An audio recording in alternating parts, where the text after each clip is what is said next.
Boa noite, meus irmãos, a paz do Senhor, amém? Meu nome é Daniel. Eu queria, antes da gente entrar na palavra, saber se nós temos aqui visitantes. Tem alguém que está visitando a igreja aqui pela primeira, segunda vez? Amém? Vamos recebê-los com uma salva de palmas em nome do Senhor Jesus. Sejam muito bem-vindos. Nós tivemos aqui um momento especial da igreja. A intenção é que você não fique constrangido com isso, é algo da igreja, da caminhada da igreja, como foi muito bem colocado e explicado. E eu tenho certeza que Deus vai falar ao seu coração também a partir desse momento. E eu sei que tudo isso, o resultado de toda essa história, de todo esse trabalho, Deus está querendo falar contigo e por isso hoje você está aqui. Eu quero pedir aos irmãos que abram a sua Bíblia no livro de Malaquias. O pastor Zé Edson fez a introdução da mensagem de hoje. Abra a sua Bíblia no livro de Malaquias. É o último livro do Velho Testamento.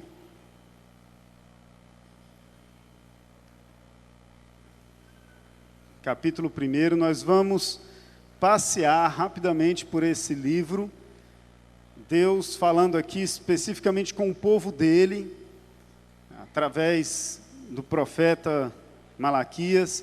O tempo em que isso aqui aconteceu foi depois que o povo já tinha voltado do cativeiro, já tinham reconstruído o templo, tinham reconstruído os muros de Jerusalém, e aí talvez por ter recebido já o que eles queriam de Deus, talvez por estar num momento de um pouco mais de tranquilidade, tinham saído do cativeiro, parece que o povo se esfria, começa a se afastar de Deus, começa a pecar, começa a viver a vida diferente daquilo que Deus tinha planejado, e de repente Deus, então, se vê forçado novamente a dar uma palavra dura, a chamar a atenção do povo, chamar a atenção do sacerdote e explicar por que determinadas coisas estavam acontecendo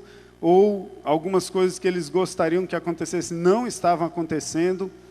Fato é que neste momento aqui, o povo às vezes buscava a Deus, mas buscava de uma forma errada, buscava com um coração impuro, e Deus precisou chamar a atenção. E muitas vezes nós buscamos a Deus, choramos na presença dEle, oramos, e Deus não responde. E eu quero dizer assim, que existem vários motivos para isso, certo? E não necessariamente é uma falha nossa. Às vezes Deus quer provar o nosso coração, Deus quer saber o que está no nosso coração, né? Como Ele fez com o rei de Israel, que de repente Deus não respondeu, e lá na palavra onde conta essa história, diz que Deus fala assim, que Ele não respondeu para saber o que estava no coração do rei, para saber o que ele sentia, se ele estava buscando a Deus realmente porque amava a Deus, porque adorava a Deus, porque desejava a Deus, ou se estava buscando a Deus simplesmente para receber bênçãos.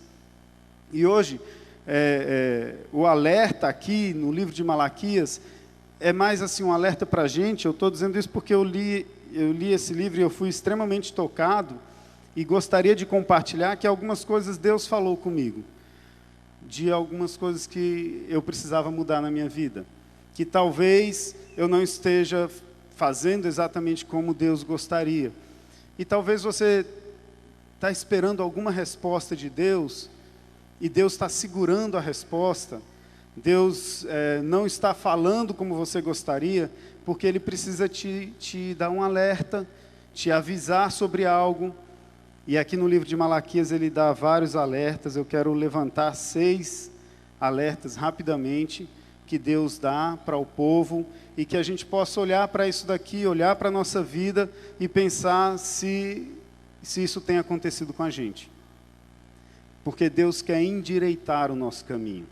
Deus deseja um relacionamento conosco, puro, santo, íntegro, reto, amoroso, um relacionamento em que a gente pode entrar na presença dele com ousadia, com coragem, sabendo que estamos limpos pelo sangue de Jesus, estamos purificados, sabendo que estamos lutando para viver santidade, pureza. E como Deus vai começar aqui a falar várias coisas duras, ele, já no verso 2, ele já diz assim, para tranquilizar de certa forma, ele fala assim, verso 2, eu sempre os amei, diz o Senhor. Antes de mais nada, meus irmãos, a gente precisa saber que Deus nos ama.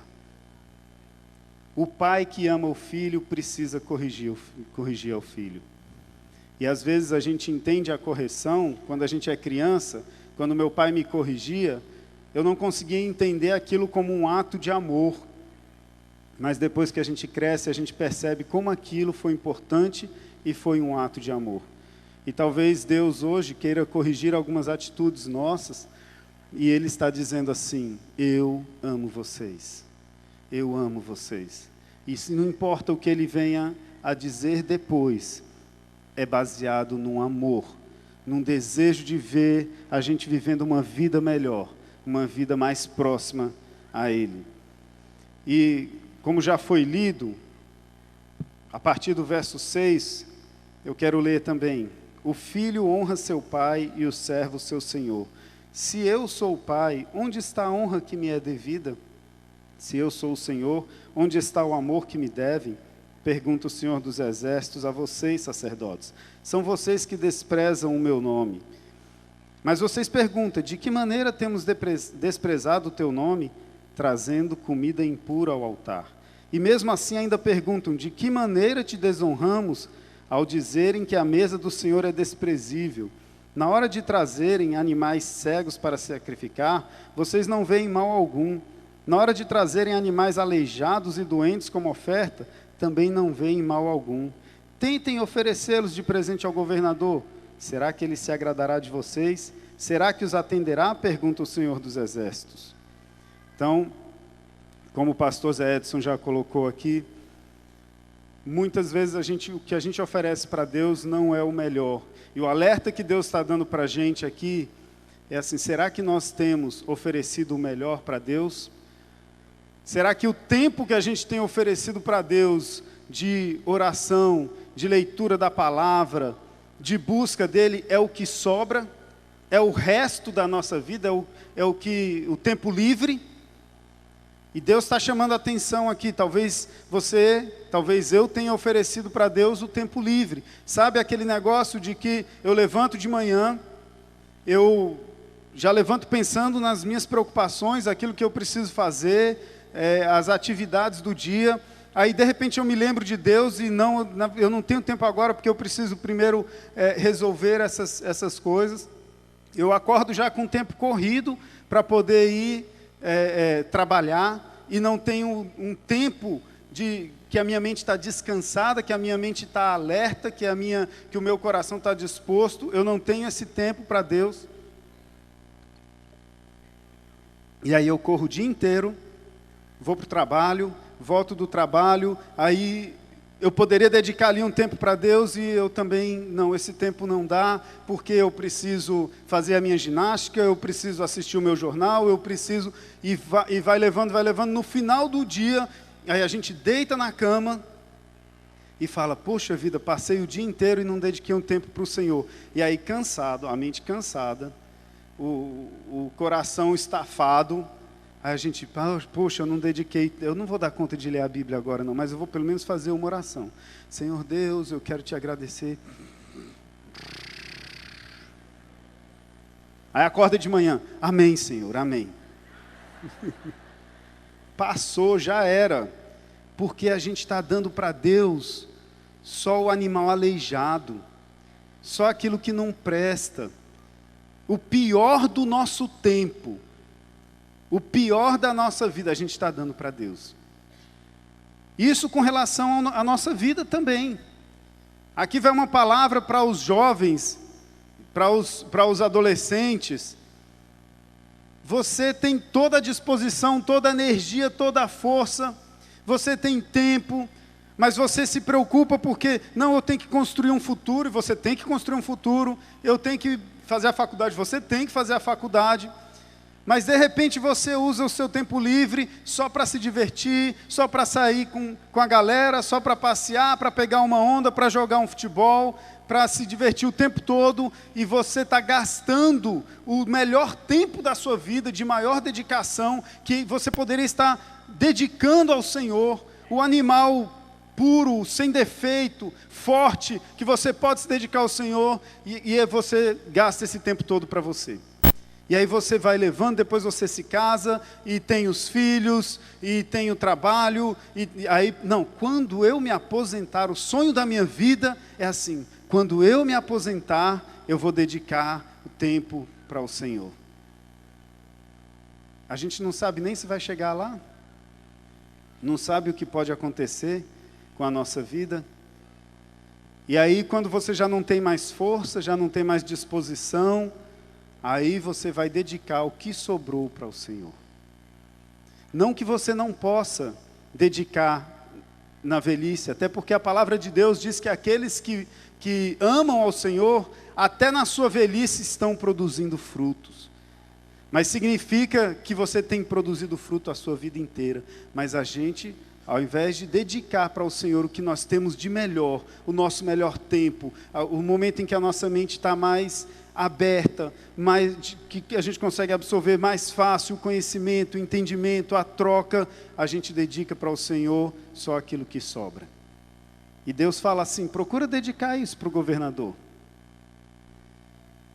Procura fazer aquele relatório da empresa, certo? 2 horas da manhã que você tem que entregar no dia seguinte, porque você passou a noite inteira assistindo novela, assistindo filme, ou indo para um racha, fazendo o que você quis, e aí você vai dedicar o pior do seu tempo para preparar aquele relatório para o chefe, que você sabe que tem que ser perfeito, porque vai ser uma apresentação para todo mundo, e possivelmente você pode ganhar uma promoção. Você faria isso?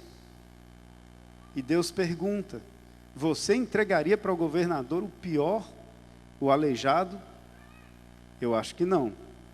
Então Deus quer que a gente também entregue para Ele o melhor que nós temos, o melhor da nossa vida, da nossa idade, e você entregar o melhor dos seus bens, a sua casa, para trazer um pequeno grupo para a sua casa. Não, mas a minha casa não, porque tem cristais aqui, o grupo de casais vem com filhos, e aí eles podem bater e derrubar e quebrar, e você não tem coragem de dedicar para o Senhor o que você tem de melhor. Deus te deu uma casa maravilhosa, uma sala ampla que pode receber muita gente. E Deus está nos dando um alerta. Será que nós temos honrado a Ele como devemos honrar aos pais? Deus dá outro alerta também. No capítulo 2, verso 8, diz assim, eu vou ler a partir do 7. Porque os lábios do sacerdote devem guardar o conhecimento, e da sua boca todos esperam a instrução na lei, porque ele é o mensageiro do Senhor dos Exércitos. Mas vocês se desviaram do caminho, e pelo seu ensino causaram a queda de muita gente. Vocês quebraram a aliança de Levi, diz o Senhor dos Exércitos. Um ensino falso. Nós somos os sacerdotes do Senhor. Sacerdócio real, nação santa, povo de propriedade exclusiva. A gente gosta disso, não gosta? Mas o versículo termina dizendo, para anunciar as maravilhas do Senhor. Nós somos sacerdotes do Senhor, para mostrar ao mundo a luz de Cristo, para mostrar ao mundo o amor de Deus. Mas muitas vezes a nossa boca fala uma coisa e a nossa atitude faz outra. Como ele diz aqui no texto, que pelo exemplo de vocês, muitos caíram. Você já viu aquele negócio que as pessoas do mundo estão sempre olhando para a gente e querendo pegar a gente no contrapé, não é? Eu não sei se você vive isso, mas isso é muito comum. Basta você fazer uma coisa errada, que aí já vem logo aquele negócio. Mas não disse que era crente? Esse Deus aí que você serve desse jeito aí não vale nada não. As pessoas, deixa eu dizer uma coisa, meus irmãos, o mundo não lê a Bíblia, eles leem a nossa vida. Se você quer ensinar para o mundo o que a Bíblia diz, vai ser através da sua vida. Eles estão lendo a nossa vida. E muitas vezes o nosso ensino é falso, porque a gente fala uma coisa e vive outra. A Bíblia fala, Jesus diz que nós somos o sal da terra. Mas se esse sal se tornar insípido, se a gente não for realmente sal que transforma, sal que dá sabor, sal que provoca a sede, o desejo de Deus, sal que conserva, que restaura, se nós não formos isso, nós perdemos isso, porque nós falamos, temos um discurso de crente, de santarrão, mas as nossas atitudes mostram algo totalmente diferente. Aí Jesus fala assim, que só serve para ser pisado pelos homens. E é isso que acontece. É isso que eles fazem, eles pisam na gente. Que cristão é esse? O que é isso que você ensina e vive outra coisa? Deus deseja, meus irmãos, transformar o mundo através de nós, através do que nós falamos e do que nós vivemos. E aqui Ele nos faz um alerta. Será que a gente tem realmente vivido aquilo que a gente tem pregado? Será que a gente tem realmente falado e ensinado das coisas de Deus para as pessoas? Será que nós temos sido realmente sacerdotes, aqueles que ajudam a levar as pessoas até Deus e Deus até as pessoas? Deus quer saber como está o nosso coração. E Ele não escreveu isso aqui por acaso. Ele quer nos alertar. Um outro problema muito grave que estava acontecendo com o povo e que tem acontecido muito nas nossas vidas, e é um outro alerta de Deus. Nesse mesmo capítulo 2, no verso 13, diz assim: a outra coisa que vocês fazem, enchem de lágrimas o altar do Senhor, choram e gemem porque Ele já não dá atenção às suas ofertas, nem as aceita com prazer. E vocês ainda perguntam, por quê? É porque o Senhor é testemunha entre você e a mulher da sua mocidade, pois você não cumpriu a sua promessa de fidelidade. Embora ela fosse a companheira, a mulher do seu acordo matrimonial, não foi o Senhor que os fez um?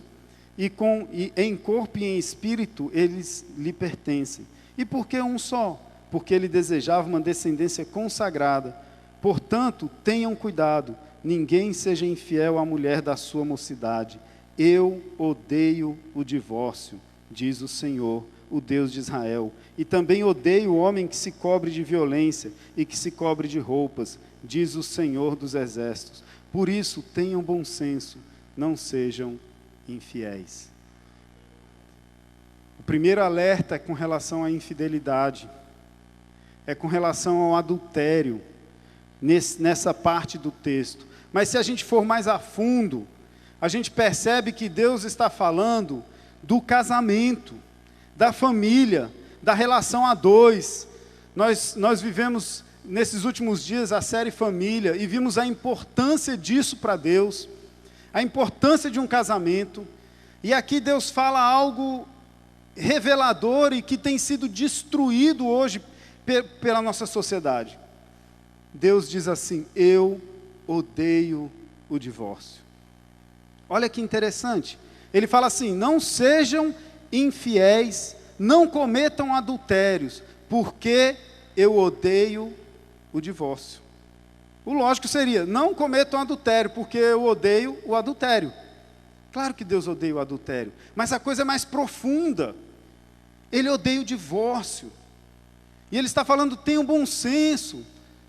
Entendam a importância que eu dou para esse laço, para os dois juntos serem uma só carne. Eu quero uma descendência santa. Eu quero uma família unida. E às vezes a gente desvaloriza isso. Graças a Deus essa igreja tem clamado e gritado a respeito da família. Vivemos isso. Mas Deus quer saber: você tem valorizado realmente a família? Você tem sido fiel à mulher da sua mocidade? É tão banalizado hoje em dia a família, o divórcio é algo tão fácil. O governo está criando formas de tornar cada vez mais fácil a separação, o divórcio, e as pessoas já se casam pensando assim, não, se não der certo eu me separo, vai ser muito fácil separar. E a gente não tem a consciência, eu vou repetir, de que Deus está dizendo, eu odeio o divórcio. Meus irmãos, o dia que isso entrou na minha cabeça, no início do meu casamento, diversas vezes passava pela minha cabeça a separação. Diversas vezes vinha. A gente é bombardeado por isso o tempo todo. E às vezes até ficava assim, se eu me separasse agora, como é que ia ser? A gente morava em Goiânia, a família em Brasília, ela vai para Brasília, eu fico aqui. Passava isso pela cabeça. O dia que esse negócio entrou no meu coração, e que Deus deixou muito claro que Ele odeia o divórcio, nunca mais passou, mas nem passou pela minha cabeça. E a gente já teve N crises depois disso. Várias vezes. Mas eu não quero fazer algo que Deus odeia. Não quero, não quero. E eu vou lutar com todas as minhas forças para que isso não aconteça. E sabe qual é a boa notícia disso? Que foi revelador para mim. Quando eu ouvi isso, para mim não soou como uma coisa dura de Deus, dizendo assim, seu infiel, eu odeio o divórcio. Não foi. Para mim ressoou da seguinte forma, o seu casamento está difícil, você está pensando em se separar, olha, eu odeio o divórcio, isso significa que você tem o maior parceiro que você poderia ter para esse casamento dar certo. Deus é o maior parceiro que você pode ter para o seu casamento dar certo, porque é tudo que Ele quer nessa terra é que você não se separe, porque Ele odeia o divórcio. E Ele fala o seguinte, se vocês pedirem para mim aquilo que é a minha vontade, vocês podem ter certeza que eu vou atender. Então pode orar pelo seu casamento, para que não aconteça a separação. Você tem o maior parceiro que pode existir para que o seu casamento se conserte. E eu sou testemunha porque isso aconteceu na minha vida. E graças a Deus a gente está firme. Outro alerta do Senhor. Esse daqui, eu sou pego assim, volta e meia, eu preciso repensar. No capítulo 2 ainda, no verso 17. Vocês têm cansado o Senhor com as suas palavras. Como o temos cansado, vocês ainda perguntam. Quando dizem, todos os que fazem mal são bons aos olhos do Senhor, e Ele se agrada deles. E também quando perguntam, onde está o Deus da justiça? Você já se sentiu injustiçado porque aquele seu colega de trabalho que é desonesto, que mente, que rouba, ele consegue a promoção e você não? Você já se sentiu injustiçado porque aquele político corrupto, que já foi dito claramente, já foi mostrado em revistas, em jornais, que ele é corrupto, que ele está roubando, e ele continua prosperando? Você já se sentiu injustiçado? E você trabalha, e a coisa é difícil, e você não consegue ter o tanto que você gostaria de ter? Você já se sentiu injustiçado porque os maus prosperam? Eu muitas vezes me senti assim. O nosso senso de justiça faz a gente se sentir assim. A gente olha para uma pessoa dessa e fala assim, não, você vai ver, ele vai atravessar a rua ali, um carro vai atropelar e vai acabar com a vida dele. Ou eu sou o único que pensa isso? Perdão, meus irmãos, né? Acho que sou só eu. Mas às vezes você fica realmente indignado. Como que esse canalha, como é que ele pode prosperar? Será que Deus não está vendo? Onde que está Deus nesse negócio? Será que Ele não olha para a minha causa? Eu compartilhei isso daqui no culto de oração 2 semanas atrás. E uma irmã veio falar comigo que o ex-marido dela, que só fazia coisa errada, e depois se separou dela, foi atrás de outra, e tudo errado na vida dele, e desonesto, e isso e aquilo, contou um monte de coisa dele, e o cara passou num concurso, está ganhando os tufos da nota, ganhando dinheiro até dizer chega, e ela ali apertadinha, com pouco dinheiro, tentando sustentar, tentando cuidar do filho, E ela, Deus, cadê a justiça? Onde é que está a tua justiça, Senhor? E Deus está dizendo assim, vocês estão se sentindo injustiçados, vocês estão olhando, eu estou cansado dessa fala de vocês. Eu estou cansado dessa fala. Vocês só precisam de mim, eu sou suficiente para vocês. E no Salmo 73, se depois vocês tiverem a oportunidade de ver lá, o salmista, ele fala assim que ele quase tropeçou, porque ele começou a olhar para essas coisas. E começou a se sentir injustiçado, e querer se afastar de Deus, e começou até a pensar, caramba, eu vou começar a ser injusto também, porque é assim que a gente prospera, é assim que a gente vai para frente, é praticando injustiça, e entrou numa crise, num conflito. Meus irmãos, isso um salmista, está na palavra de Deus, alguém que escreveu algo que está lá na palavra de Deus, também sentiu isso, a gente sente isso, mas ele fala assim, de repente ele teve um estalo, e falou assim, nossa, essas coisas que eu estou pensando são difíceis demais de entender. Mas aí eu me voltei para o santuário do Senhor e compreendi o fim das coisas. Que Deus tem um galardão maravilhoso para a gente. E que o ímpio vai ter o momento dele.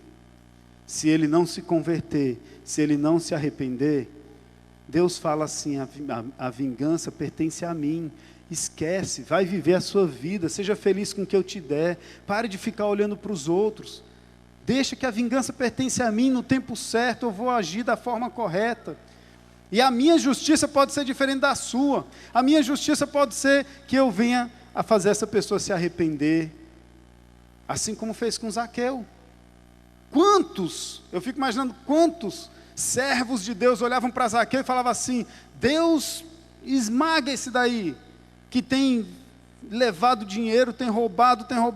E o que Deus fez? Entrou na casa dele, apresentou o reino, ele se arrependeu, e Deus falou, hoje há salvação na tua casa.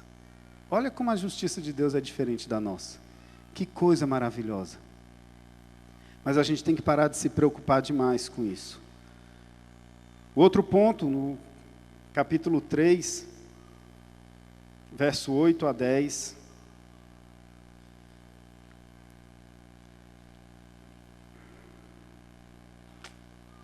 minha Bíblia está voando aqui. Estava em outro livro. Capítulo 3, verso 8 a 10. Pode um homem roubar de Deus? Contudo, vocês estão me roubando. E ainda perguntam, como é que te roubamos? Nos dízimos e nas ofertas. Vocês estão debaixo de grande maldição, porque estão me roubando. A nação toda está me roubando. Tragam o dízimo todo ao depósito do templo, para que haja alimento em minha casa. Punham-me à prova, diz o Senhor dos Exércitos, e vejam, se não vou abrir as comportas dos céus e derramar sobre vocês tantas bênçãos que nem terão onde guardá-las. Impedirei as pragas de devorarem suas colheitas, e as videiras no campo não perderão seu fruto, diz o Senhor dos Exércitos. Então todas as nações os chamarão felizes, porque a terra de vocês será maravilhosa, diz o Senhor dos Exércitos. Deus aqui faz um alerta para o povo, estão roubando nos dízimos e nas ofertas. Nós fomos desafiados hoje a entregar aquilo que Deus colocar no nosso coração. Não deixe o diabo tirar de você essa oportunidade de fazer parte dessa campanha. Não deixe o diabo tirar de você a oportunidade de abençoar também o trabalho mensal da igreja, tudo que acontece. Tudo é possível por causa dos recursos que vêm, que são dados com amor. Mas por causa do mau exemplo de muitos, da forma de administrar erroneamente os recursos que vêm à casa do Senhor, muitas pessoas se desanimam em ofertar, em ajudar, porque tem medo da coisa estar sendo usada da forma incorreta. Não deixe o diabo colocar mentiras no seu coração, na sua mente. Mas também não deixe, por outro lado, o diabo colocar uma mentira que tem colocado através de muitas igrejas, de que se você der 10, você vai receber 100. Não se barganha com Deus. Quando Deus diz, ponha-me à prova, Ele não está dizendo assim, olha, faz um teste comigo, se você der 10, você vai ganhar 100. Eu achei muito interessante os testemunhos que foram dados aqui. De manhã, o Aristides também ainda deu um testemunho de como foi a oferta dele, algo tremendo, o que Deus fez. E a marca que eu achei assim fantástico, ninguém estava ofertando na esperança de receber. Depois, Deus mostra a fidelidade dele. Mas é simplesmente a alegria de poder participar de algo que está sendo feito no reino de Deus. Eu não vou dar 10, 20, 30 para ganhar 100, 200, 300. Eu não vou dar o dízimo daquilo que eu quero ganhar de salário. Sabia que tem isso? Eu já vi esse tipo de proposta. Você quer ganhar 5 mil reais por mês? Então dê 500 reais de dízimo, que Deus vai te honrar e vai te dar 5 mil reais de salário. Mentira, Deus nunca prometeu isso. Isso não está na palavra dele. Então a gente não pode ser enganado nem por um lado nem pelo outro. Mas a palavra de Deus diz que Deus ama aquele que dá com alegria. Vamos colocar as coisas na perspectiva correta, para a gente nem roubar de Deus e nem ser enganado também. Mas Deus, uma promessa Ele faz: dê aquilo que eu coloquei no seu coração e não se preocupe, porque eu vou cuidar de você. E se a gente fosse abrir aqui para testemunhos de pessoas que contribuíram, eu estava dizendo, eu cheguei aqui, tem 4 anos, quando eu cheguei aqui, para mim a coisa já estava pronta, né? Eu falei, é uma igreja completa, não tem mais nada para fazer aqui. Aí eu fui entendendo os sonhos que tinham com toda essa propriedade, gente, que coisa maravilhosa. E não poder participar disso que já aconteceu até aqui, porque eu cheguei e já estava pronto, né? E eu ouvi as histórias de cada um, do que Deus fez, de como Deus usou e como Deus retribuiu, e eu queria, então eu me sinto feliz hoje de poder participar de uma nova etapa, e falar assim, caramba, eu também vou poder participar, e eu fico empolgado com isso, e eu sei que Deus vai suprir. Deus ainda não falou no meu coração exatamente o valor, eu sei que Ele vai falar, e quando Ele falar, eu sei que Ele vai suprir o que acontecer, porque eu estou tranquilo pela promessa dEle. Outra palavra aqui, em Malaquias, está no verso 14, aliás, vou ler do 13, vocês têm dito palavras duras contra mim, diz o Senhor, e ainda assim perguntam, o que temos falado contra ti? Vocês dizem, é inútil servir a Deus. O que ganhamos quando obedecemos aos seus preceitos e ficamos nos lamentando diante do Senhor dos Exércitos? Por isso, agora consideramos felizes os arrogantes, pois tanto prosperam os que praticam o mal, como escapam ileso os que desafiam a Deus. Aqui é o outro lado da moeda, daquela inveja dos ímpios. A gente falou da inveja dos ímpios, de você olhar e do senso de justiça, de querer que eles se deem mal. Aqui é o outro lado também, é quando eu sirvo a Deus, e eu estou numa perspectiva errada. A minha expectativa é errada. Eu acho que eu estou servindo a Deus porque eu preciso receber algo em troca. E eu vivo uma relação com Deus, eu disponho a minha vida a servir a Deus, eu ajudo em algum ministério da igreja, eu ajudo no GF, em algum lugar, e disponho, e caramba, parece que as coisas não estão melhorando, e aí vem um sentimento de não vale a pena. Não vale a pena servir a Deus. Que fruto eu estou tendo? Ou então dentro de casa, você sendo fiel com a sua esposa, você esposa sendo submissa, e a coisa parece que não muda, e de repente você vem esse sentimento, será que vale a pena mesmo? No trabalho, eu sendo honesto, eu fazendo a coisa direitinho, e a promoção não vem para mim, será que vale a pena mesmo? Será que vale a pena servir a Deus? Por isso que a palavra de Deus diz que sem fé, é impossível agradar a Deus, porque nós precisamos saber que Deus é o que nos recompensa no tempo certo. E aí vem um monte de exemplo de pessoas que receberam a promessa depois da morte. Talvez a sua recompensa vai estar toda lá no céu. E aí, qual o problema? É uma eternidade, quando a gente olhar para isso daqui, é tão pequenininho. Deus, que sofrimento pequenininho, e eu estava achando um negócio tão grande. Olha a eternidade aqui, que coisa maravilhosa. Deus recompensa aqueles que são fiéis. Mas às vezes a gente fica cansado de esperar e fala palavras duras para o Senhor. Palavras duras. E Deus está perguntando: por que vocês têm falado palavras duras para mim? Eu quero um relacionamento de amor. Tudo que Deus coloca, todos esses alertas que Deus faz, e é quase uma conversa com a gente. Vocês dizem isso. E por que vocês dizem isso? Por que eu não faço isso? Por causa disso, daquilo. Todos esses pontos. Né? Oferecer para Deus uma oferta impura, viver uma vida que fala uma coisa e vive outra, desprezar o casamento, inveja dos ímpios, roubar de Deus nos dízimos e nas ofertas, não ter fé, sabendo que Deus vai recompensar no momento certo. Isso são atitudes dos ímpios, não é atitude de um cristão. Eu não sei você, eu me identifiquei com algumas dessas aqui. E eu precisei falar assim: Senhor, eu preciso mudar. Eu preciso dedicar realmente para o Senhor o que eu tenho de melhor, o meu melhor tempo. Eu preciso dedicar a melhor força que eu tenho. E eu me identifiquei com algumas coisas. Agora deixa eu falar para você que tem sido fiel ao Senhor, que tem gastado a sua vida com fidelidade, com santidade, buscando servir ao Senhor, resistindo nas provações, resistindo nas tentações, e às vezes pagando um alto preço pela sua santidade, às vezes pagando um alto preço pela sua honestidade, não por você mesmo, mas para honrar o nome de Deus, porque você não quer que a sua vida venha manchar o nome do Senhor, mas você tem se mantido firme, fiel. Deus também fala, no capítulo 3 ainda, verso 16, ele fala assim: depois, aqueles que temiam o Senhor, conversaram uns com os outros, e o Senhor os ouviu com atenção.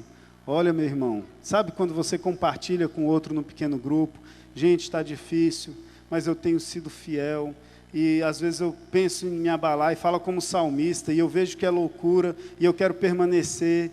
Deus está dizendo assim: você que está aí conversando com os outros, que temem a Deus, compartilhando a sua dor, compartilhando a sua fidelidade a Deus, Deus está ouvindo com atenção. Foi escrito um livro como memorial na sua presença, acerca dos que temiam o Senhor e honravam o seu nome. No dia em que eu agir, diz o Senhor dos Exércitos, eles serão o meu tesouro pessoal. Eu terei compaixão deles como um pai tem compaixão do filho que lhe obedece. Então vocês verão novamente a diferença entre o justo e o ímpio, entre os que servem a Deus e os que não servem. Vale a pena continuar, permanecer fiel ao Senhor.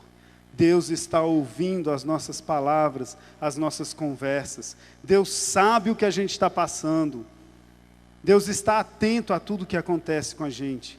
E melhor, Ele está escrevendo um memorial sobre essas coisas que a gente tem, às vezes, sofrido, injúrias, calúnias, e Ele está lá escrevendo um memorial. E Ele fala assim, que você, meu irmão, que tem vivido isso, é um tesouro especial dEle. E no dia do Senhor, você vai ver a diferença entre os que temem ao Senhor e entre aqueles que são injustos. Vale a pena permanecer firme no Senhor.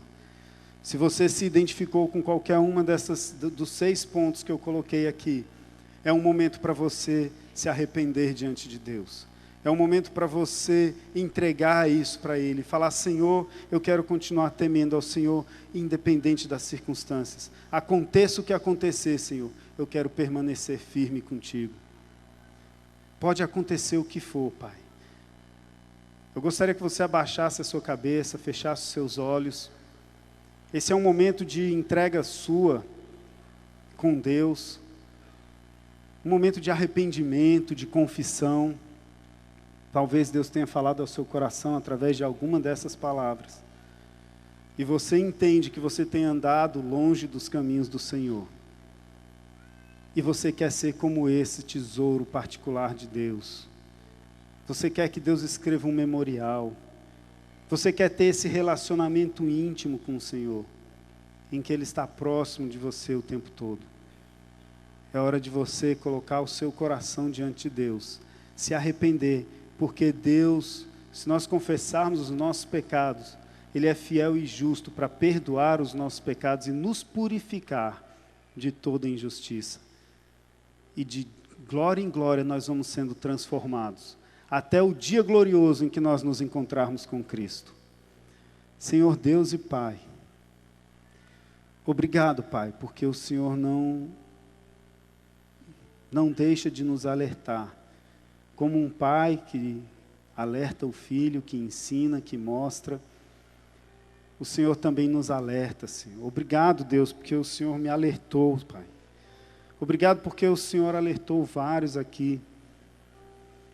Obrigado, Senhor Deus, porque o Senhor nos dá a oportunidade de recomeçarmos em algumas áreas que a gente tem andado longe da Tua vontade.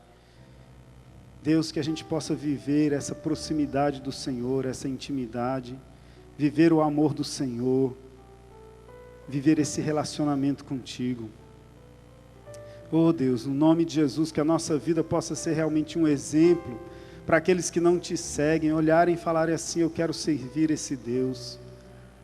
Que a gente possa fazer diferença nesse mundo através de uma vida santa, íntegra, reta, pura, uma vida que suporta as provações, uma vida que mesmo às vezes querendo desanimar, encontramos ânimo no Senhor, como o salmista Davi, que recobrou o ânimo no Senhor, quando estava num momento de profunda aflição. Que hoje também seja uma noite de recobrar ânimo no Senhor, saber que o Senhor está olhando para nós, saber que o Senhor está conosco em cada momento, Deus. Obrigado, Deus, obrigado, Senhor. Oh Pai, louvado seja o Teu nome, Senhor, no nome de Jesus, Pai. Amém. Eu não posso encerrar sem perguntar se tem alguém que veio hoje aqui com um propósito, ou durante a ministração, a palavra, sentiu o desejo firme de entregar a sua vida a Jesus, e que ainda não tenha feito isso, e queira nesse momento sinalizar a sua entrega a Jesus. Tem alguém aqui que quer sinalizar a sua entrega a Jesus? Levante a sua mão, quer entregar a sua vida agora a Jesus. Glória a Deus, amém, glória a Deus, louvado seja o nome do Senhor, aleluia. Mais alguém que gostaria de nesse momento entregar a sua vida a Jesus, ou sinalizar que já o fez? Amém, glória ao Senhor.